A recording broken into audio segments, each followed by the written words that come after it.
How's everybody liking San Diego? It's been a great conference so far, hasn't it? I can tell you this trip to San Diego has been much better than my first trip here at San Diego. First trip I came to San Diego was traumatizing for me. See, I went to boot camp out here in San Diego. And boot camp will either make you or break you. To me, it did both. See, I was 18 years old, just 2 weeks out of high school. I'd never been away from home, and they fly me from Savannah, Georgia, all the way out here to San Diego, California. That was traumatizing. Then I got this drill instructor yelling and screaming at me, calling me an idiot. That was traumatizing. Then they take me into this room, and they shave all my hair off. Believe it or not, that was traumatizing. It still hasn't grown back. My drill instructor was a very intimidating guy. He was mean and he'd yell at us all day long. I remember my first weekend in boot camp. So you don't get weekends off in boot camp. They need 7 days a week to convince you you're an idiot.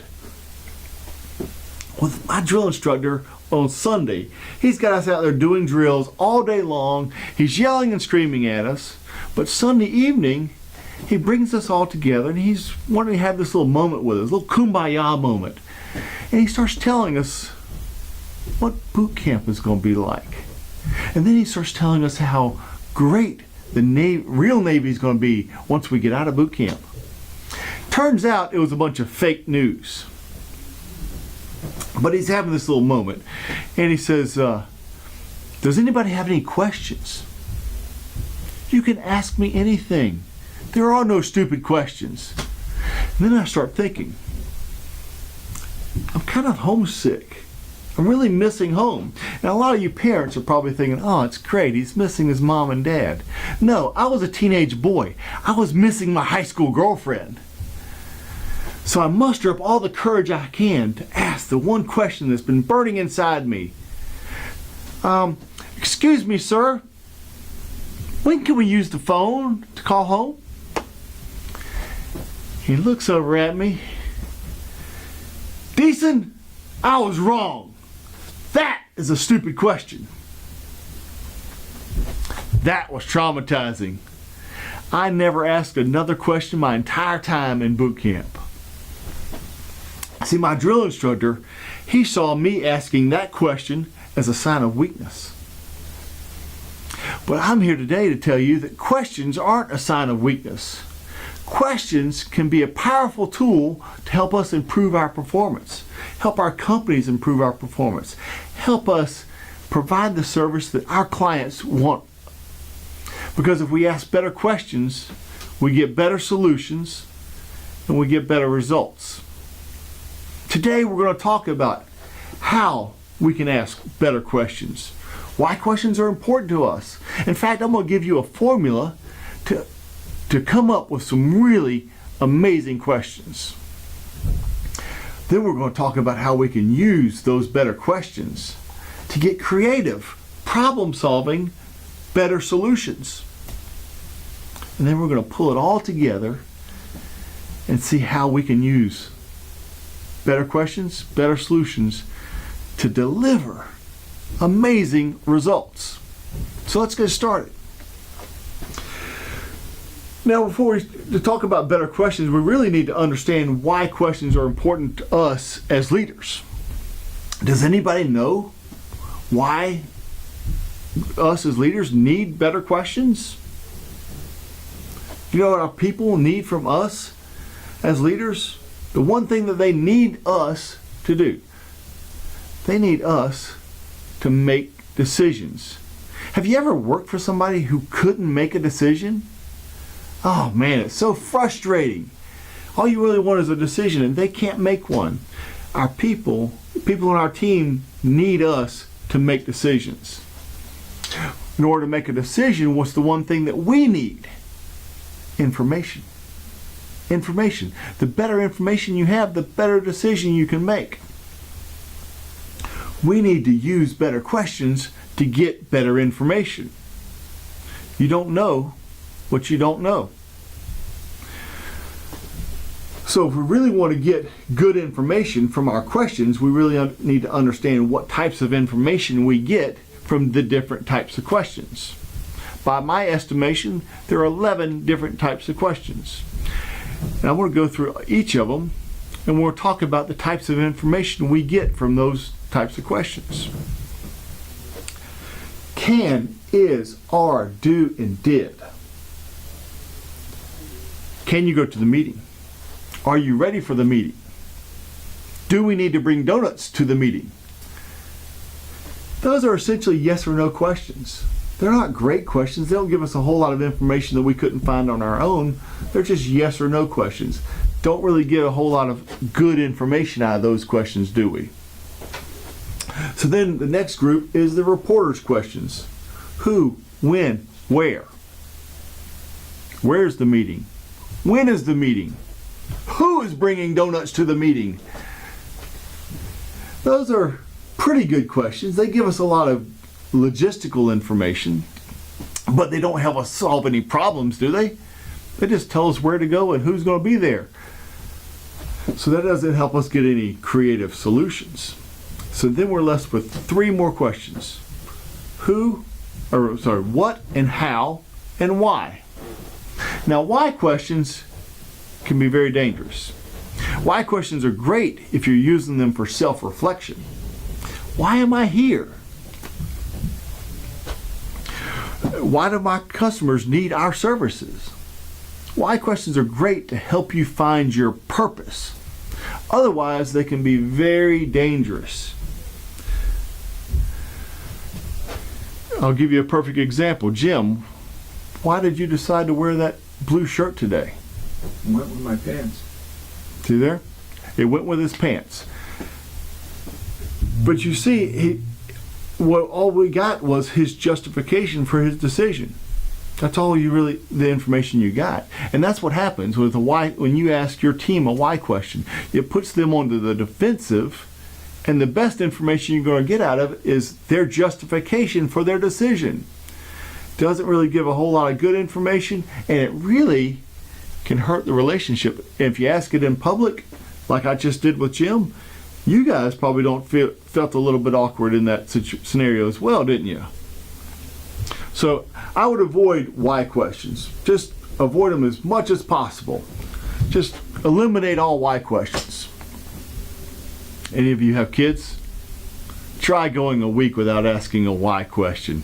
Why did you do that? It's hard. It's hard because it's natural to want to ask a why question, but it puts them on the defensive as well. You try to avoid why questions. The better questions are what and how questions. That's where you get some really good information. So instead of saying, why did you do that? Ask, what could you have done differently? You see how that changes the perspective of it? It takes the defensiveness away and gets the person thinking, which is what you want to do. Get them thinking. How could you have done something differently? That really starts getting that creative process started. And that's how you use better questions. That's how you use better questions to get better solutions. I've started doing this in meetings. When I get a meeting agenda, at the top of the agenda, I write what and how to remind me to ask what and how questions throughout the meeting and really get the conversation going. Those are great questions. Now let's talk about how you come up with really good questions. You guys have been dying to know that simple formula for coming up with really good questions. SOS. Your questions should be short versus long. The idea is to get somebody else talking. So the answer you get should be longer than the question you ask. If you got it the other way around, something's wrong. Short versus long. Your question should be open-ended versus closed. You don't want to ask yes or no questions. You want to ask what and how questions so that the person who's responding can expand on what they're trying to say. Your questions should also be simple versus complex. You shouldn't have to explain your question. It doesn't have to be elaborate to get people thinking. One of my favorite questions when we're in a meeting and people are discussing things and somebody hasn't provided their input, just turn to them and say, what do you think? It's a very simple question, very short, but it gets people thinking. Short, open-ended, simple, but powerful. That's how you can get better questions. Now let's talk about how we can use those better questions to get better results, better solutions. And to do this, I want to talk about I think we should do an exercise. You're all familiar with doing brainstorming exercises, aren't you? Where you get in a room, you got a big problem you're trying to solve, and you start brainstorming solutions. Well, the other day I was reading an article in the Harvard Business Review by a guy named Hal Gregerson, and he had a concept he called better brainstorming. Instead of brainstorming solutions, you brainstorm questions. He had a couple of ground rules. One is you only do it for a little bit of time. Take 5 minutes and try to get 15 questions. If you have a really tight time constraint, you'll get more creative. You probably did that whenever you were cramming for exams. You had very little time, you get very creative. So do it for a short period of time. The people that you get together to do it don't all have to be experts. You're not trying to come up with solutions, you're trying to come up with questions. A lot of people have questions, and sometimes the best questions come from the people who aren't the experts. So get a wide mix of people in the room to do it. And then they don't have to explain their questions, and you're not going to come up with the answers. You're just getting the ideas out of their head in the form of a question. That's all we got to do is brainstorm questions. So I will need one volunteer to help me take down all the questions. I just need one volunteer. Thank you. Appreciate that. What's your name and who are you with? Jim Dawson, and I'm with ADI. What does ADI do? ADI helps a lot of the landfill organizations present themselves better. Wow. Well, if you can do that, you're going to be amazing in this job. All you got to do is write down all the questions. This is awesome. You're going to be fantastic. I really appreciate you volunteering. I volunteered once. That's how I ended up out here in San Diego in boot camp. Did you know that Navy was actually an acronym? Government loves their acronyms. Navy actually stands for Never Again Volunteer Yourself. But you're going to do fantastic. You're going to do fantastic. So let's get started. Here's the scenario. I am a landscaper out here in San Diego. You know, we have crazy weather out here, droughts and floods and all that stuff. But I've got a technique that's almost completely weather resistant. And I think it's going to be great for this market, but I just don't know how to grow my business. And you guys are my trusted advisors. I need your advice. And what I want you guys to do is just brainstorm questions. Throw questions at me, and we're going to write them all down. That's all we're going to do. Write down all the questions. So, who's got the first question? Why are we having difficulty? Okay, why are we having difficulty? Anybody else? How about questions finance related? What is our bottom line? What is our bottom line? Okay. Anybody else have any questions? What initiatives aren't we taking? What initiatives aren't we taking? All right. How about resources? What do I have that my competition doesn't have, or what am I short on any resources? Whether it's what staffing do I need, or people on the job? What equipment do I need to do a better job? What equipment? What do we need to have? Okay, good. All right, I got time for one more. Anybody? How can we improve what we're doing? How can we improve what we're doing? Okay, great. Thank you all for participating. Let's give a big round of applause for our volunteer. Thank you. All right, so we've got a bunch of great questions here. These are all fantastic questions. And I'm sure that we could dive into a couple of these, really hone into them, and really improve our business. But that's really great. That's really good stuff. But the magic part is, do you feel the creativity that we've got going on here? I'm excited about some of this stuff. I'm ready to get into the landscaping business myself. But you saw how we started out slowly. We had one or two questions. And then as we started getting more and more, people over here started getting involved. People over here started getting involved. We started getting more questions. It's that creative energy that is the whole magic of this exercise. The questions are great, and we can really use those things, but this creative energy is incredible. So if you've got a problem that you've been working with, or you've been having those weekly meetings, we all have those weekly meetings where we talk about the same things over and over again. Use this to get some of those problems that have stalled into creative mode. See if you can come up with a creative solution because you get the creative energy running. That's the real magic of this exercise. Now let me explain to you why that works. When you hear somebody make a statement, the logical parts of your brain kick in, and you start trying to comprehend what's being said, and you start analyzing it to figure out whether you believe it or not. Believe it or not, it just happened when I made that statement. I can tell because I can see Jim over there looking at me like I'm full of crap. But let me ask you one thing. What happens when you hear somebody ask a question? Your brain kicks into Google mode. You start searching for an answer. You start trying to come up with a solution to the problem. It is completely natural. Your right side of your brain kicks in and all this creative process starts happening. You want to answer the question. You don't start analyzing it, you start trying to solve it. When you hear somebody make a statement, you start analyzing it. When you hear somebody ask a question, you start searching for an answer. All of that happens when you change the punctuation at the end of the sentence from a period to a question mark. Completely automatic and completely natural. If we want our companies to be known as creative problem solvers, we need to be using the period less and the question mark more. That's how we come up with better solutions.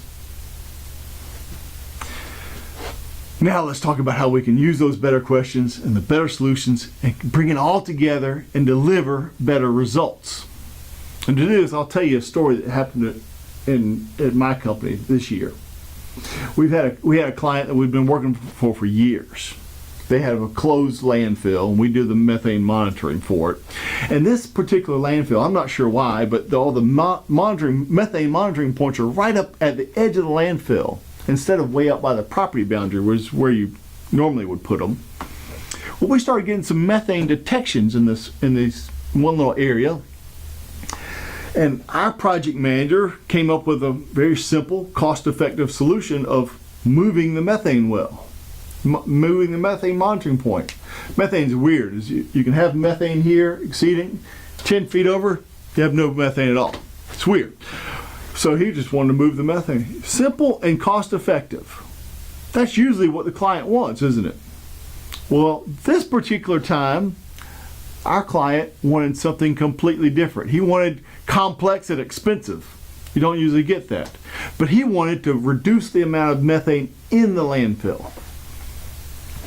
And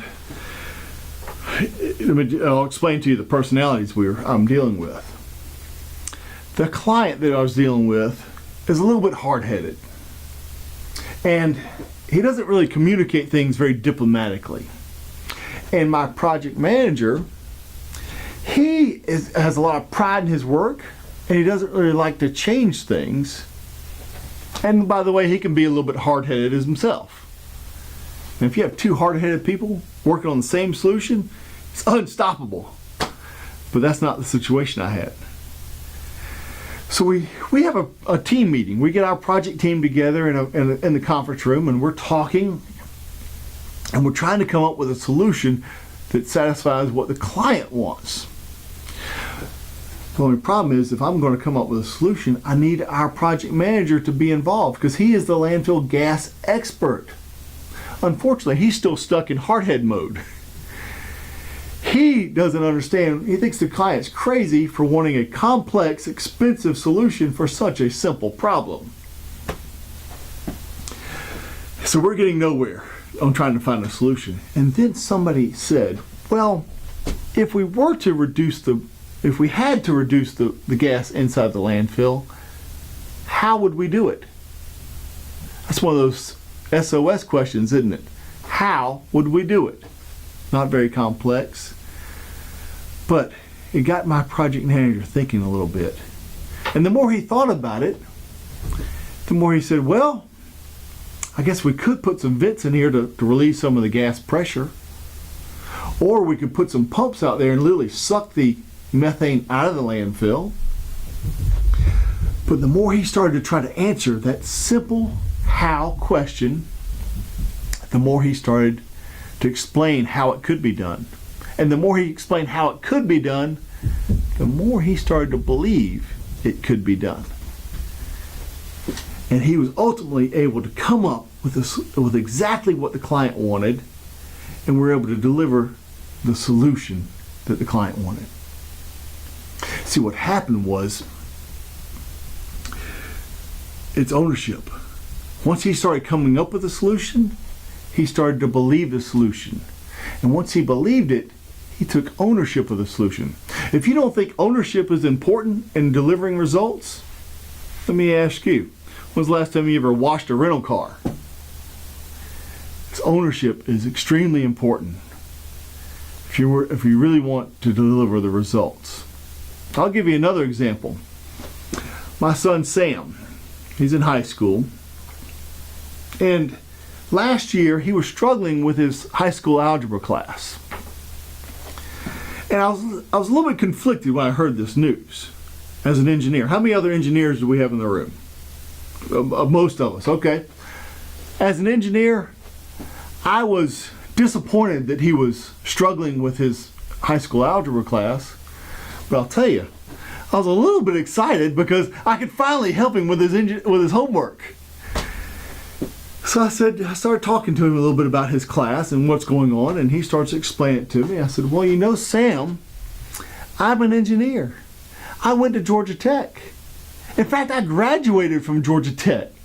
I can help you with your math class. And without hesitation, he looks up at me and he says, Dad, it's advanced math. Are you kidding me? That little sucker, he tells me it's advanced math.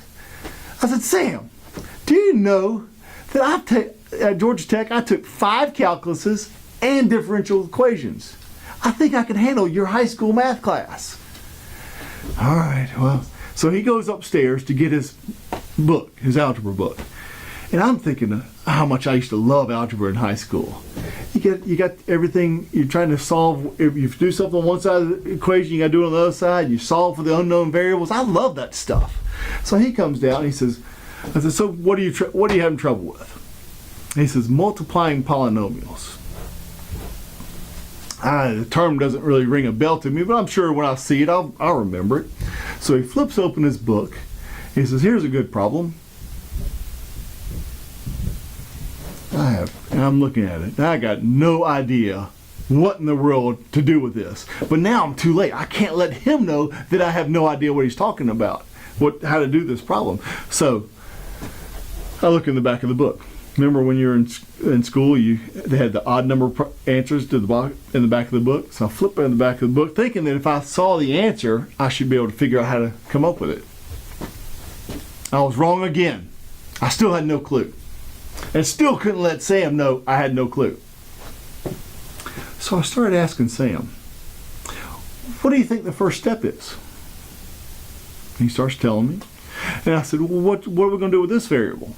He starts telling me. I said, okay, so what's the next step? I kept asking him those simple SOS questions. He started explaining it to me. And just like our project manager, the more he explained it to me, the more he got closer and closer to the answer. See, he knew the solution all along. He just had to get more confidence in it. The more he started explaining it to me, the more he took ownership of it. And ultimately, he came up with the right answer. He got so excited, he says, "That was great, Dad, let's go to problem 2. I said, "Well, let's stick to the odd number problems." You know, the answers in the back of the book, I needed those. But that's how you get ownership. If you get your team to come up with their own solutions, it's probably the solution you would have wanted, maybe even a better solution than you would have wanted. But when they come up with their own solution, they'll work twice as hard to implement that solution. That's the power of ownership. That's how you use better questions to come up with better solutions and deliver better results. Leaders get people to discover solutions for themselves. It sticks with them longer and they implement it better. Now, I can't do a presentation. I've got one more point I want to leave you with, but I can't do a presentation about questions without seeing if you have any questions. Does anybody have any questions? Well, you gave 2 examples on how this works. You have any others? Or people who've actually done this and you've seen it work? There are lots of people that use questions fantastically. I was listening to a podcast the other day, and they were talking about Sam Walton of Walmart, big, huge corporation. It didn't start out that way. It started out as a really struggling retail store. He used to walk around asking all of his team questions. He'd ask the managers questions about what's going well, what's not going well. He'd ask the customers questions. He would even go into his competitor stores and ask his competitors, "How did you do this? What are you doing differently?" All these things. He would use all those questions to go back and tweak and refine how he was doing things to build it into the conglomerate it is today. There's lots of great leaders that use questions over time to improve their performance. You know who really uses lots of questions? Kids. Kids ask a lot of questions. My daughter Hadley, she used to wear me out with questions. One day she comes up to me and says, "Dad, where do people come from?" And I said, "Well, Adam and Eve." I didn't want to get into all the birds and the bees and all those details. I said, "Well, Adam and Eve had babies, and then their babies grew up and had babies, and their babies grew up and had babies, and so on and so on." She said, "Great, Dad, thanks." Then she goes over to Mom and asks the same question. Because that's what they do. They ask the same question over and over and over again. She said, "Mom, where do babies come from? Or where do people come from?" And Mom takes a different approach. She said, "Well, most scientists believe that people evolved from monkeys, and that's where people came from." Then she comes running back over to me. She says, "Dad, you lied." I said, "What are you talking about?" She said, "You said people came from Adam and Eve, but Mom just told me that people evolved from monkeys." I said, "Oh, honey, I can explain that." She was talking about her side of the family. Kids ask a lot of questions. They ask some crazy questions, but they ask a lot of questions. Some statistics say that kids ask 100 to 200 questions a day. Kids ask so many questions, they make us parents want to pull our hair out. I'm living proof. But as we get older, we ask fewer and fewer questions. As leaders, we feel like we can't ask any questions. But I hope today you've learned that we can use better questions. Simple, open-ended, short questions. What and how questions to get a lot of really good information. We can also use those questions to ask our team and get creative, problem-solving solutions. And if we put the two of them together and we use those questions to get our people to come up with their own solutions, they'll have more ownership of it, and they'll work harder to implement those results. That's how you use better questions to come up with better solutions and get better results. It's my drill instructor when I was in the Navy. He thought my question was a stupid question. Now, granted, it probably wasn't very well timed. But he also saw me asking that question as a sign of weakness. And a lot of times us as leaders are afraid to ask questions because we don't want to be seen as weak. We feel like we should have all the answers. But the best leaders don't have all the answers. The best leaders have the best questions. Thank you. I hope you enjoyed the presentation.